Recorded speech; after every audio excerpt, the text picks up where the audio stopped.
Hello, I'm Hannah, and this is Hannah's Books. Today I have the very special pleasure of getting to announce that a wonderful BookTube event, People April, will be back for its fourth year. As a huge fan of biographies and memoirs and other personal writing, I must say that I don't think there is a BookTube event that fits so perfectly with my personal year-round reading tastes. So I am thrilled to be one of the hosts of People April this year, along with Roz at Scallydandling About the Books and Brian at the channel Bookish. I'll leave links to their channels and to their announcement videos down below in the description box. And of course, we are all in debt to one of the original hosts and masterminds of the whole event, Elisabeth at Bookwinds and Books, even though she will not be participating as a host this year. So, People April, as I was suggesting, is a time when we celebrate writing that focuses on real people. You might want to pick up a biography of an interesting individual, or perhaps a group biography about a whole set of individuals related in some way. You might turn to autobiographies written by individuals about their own lives, or memoirs about particular moments or particular themes in those lives. How about travel narratives about people who explore the world and write about their adventures? Or maybe you want to get even closer to the source through diaries or journals of particular people or collections of their letters, etc. In order to participate in People April, all you need to do is read one people book. Actually, it needn't be a book even. Perhaps you'll read a personal essay or a poem or a play. All could be ways of participating. But we do have some suggestions and possibilities to get us excited and give you some ideas. First, there will be a group read, which we can all talk about together over the course of the month. Roz, Brian, and I came up with a list of 4 potential titles. Roz has put up a poll on her channel, to which I will link down below, giving our short list. We'd love for you to vote for the one you'd most like to see become the group read this year. And in addition to the group read, we'll offer you a set of challenges or loose prompts, which I'll get to shortly after I go through the group read choices. Okay, first for the group read is a 20th century classic, Lady Sings the Blues by Billie Holiday and William Duffy. This is the autobiography of the phenomenal jazz singer Billie Holiday. This book is a classic in the genre, and it inspired the 1972 film of the same title, starring Diana Ross. Holiday, with the help of Duffy, who helped shape Holiday's stories into a written document, talks about the pain she experienced in her life in early 20th century pre-civil rights movement America, including not just intense racial discrimination, but sexual abuse, imprisonment, addiction to heroin, etc. These experiences are part of what led to some of the music she made, too. She might be best known now for her recording of the tremendously powerful song Strange Fruit, which brought national attention to the practice of lynching. Starting almost immediately after publication, some reviewers pointed to a high number of potential inaccuracies in the book. Duffy pointed out that his goal in helping Holiday tell her story did not include fact-checking. A music biographer, David Ritz, explained it this way. In the mythopoetic sense, Holiday's memoir is as true and poignant as any tune she ever sang. If her music was autobiographically true, her autobiography is musically true. All right, the next option is Blue Stockings, A History of the First Women's Movement by Susanna Gibson. This is a group biography of women in 18th century England who created salons where they could discuss ideas and debate issues in an intellectual way that was not typically deemed appropriate for women in that era. Gibson explores the contributions of some of the leaders of this movement. Elizabeth Montagu created a salon that, as the book blurb says, everyone from royalty to revolutionaries wanted to attend. Sarah Scott imagined creating a society run solely by women. Hester Thrale not only saved her first husband's business, but after his death chose to marry a man she loved, even though he was not only out of her social class, but Italian and Catholic. Her rejection of traditional propriety was a fairly common bluestocking practice or idea. And of course, writers like Catherine Macaulay and Frances Burney were also part of the bluestocking movement. As a group, they fought for more extensive educational opportunities to be established for young women, as well as fewer social restrictions on women. And in the process, despite some serious disagreements with each other, they created a community that protested against a male-dominated society. And while their movement's success was pretty limited, it paved the way for what came next. Okay, third, how about Once Upon a Tome, The Misadventures of a Rare Bookseller by Oliver Darkshire.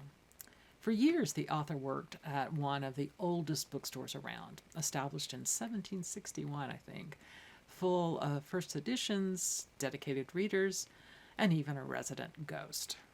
Let me read a line to you from the book's blurb. Welcome to Sutherland's, one of the oldest bookshops in the world, with its weird and wonderful clientele, suspicious cupboards, unlabeled keys, poisoned books, and some things that aren't even books, presided over by one deeply eccentric apprentice. Darkshire goes into the history of the bookshop, from stories about Charles Dickens to tales of the Titanic, and he gives us thoughts on everything from the value of old books to the role of books and reading in our lives.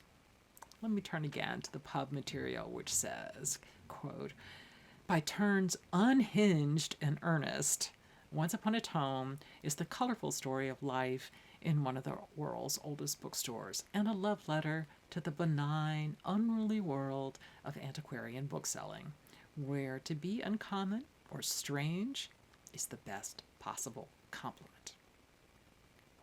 And the final option is The Story of a Heart, Two Families, One Heart, and the Medical Miracles That Saved a Child's Life by Rachel Clarke.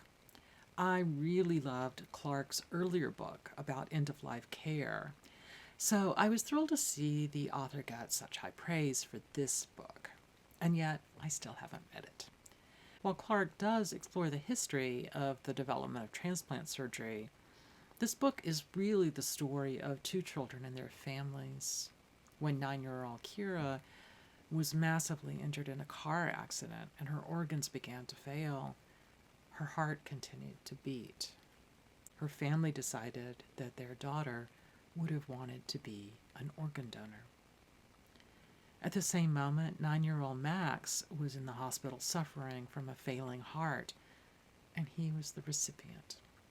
As Clarke says, this is the brutal arithmetic of transplant surgery, where one life is saved only because of the death of another. Amazingly, because Max and his family were very active in the campaign to change UK organ donation laws, and his successful surgery was chronicled in the media, Kira's mother realized that he had been the recipient of their daughter's heart. And the two families began to correspond, and soon they met each other. The heart here is the literal beating heart, as well as the more metaphoric meaning, the emotional bond built on appreciation of this tremendous gift. So think about these 4 choices for the group read, and when you're ready, head over and cast your vote. There will be a deadline, so we can announce the winning choice in time for you to acquire a copy. All right, as for the challenges, as always, the prompts for People April are quotations from real people, which you're welcome to interpret as creatively as you like. Let me read them to you and give you a couple of ideas of possibilities for ways you might think about the quotes to inspire you to pick up particular books. First is the quote Roz picked out from the famous 16th century essayist Montaigne. Quote, "Drawing myself for others, I've drawn myself with purer and better colors." For this prompt, you could choose any books where authors write about themselves for readers. So any biography or memoir would work where the author is writing explicitly for publication. And of course, a collection of letters would also work, although in most cases the letters were written not for publication, but for a friend or another connection. Even a diary or journal might work, since the diarist is at least at some level writing for a future self to read, even if that future self is the one the writer might become by the end of the journaling session. This might be the most obvious way to follow the prompt, but of course you could read any biographies of Renaissance figures or any collection of essays. Note that Montaigne's essays are often quite personal, linking his exploration of his own mind to a variety of larger social questions. So if you read a collection of essays, you might especially try to find authors who are explicitly interested in writing about that connection between the self and more expansive ideas. Montaigne was also deeply influenced by classical literature. So how about reading some of Plutarch's Lives or something like that? He seems to have had an influence on the work of William Shakespeare, so perhaps this is a spot where you could read a work about the mind of the playwright. Or maybe you'd like to read a people book about France. You could read a memoir of life in a 20th century village in France, or the biography of a Parisian chef, or a travelogue of an American exploring the country in the 21st century, etc. And since Montaigne talks about drawing oneself, you could choose a biography or memoir, etc., about an artist, especially maybe one known for self-portraits or portraits in general. Next, I chose a quote from the great 20th century Southern writer Eudora Welty. Quote, "It had been startling and disappointing to me to find out that storybooks had been written by people, that books were not natural wonders, coming up of themselves like grass.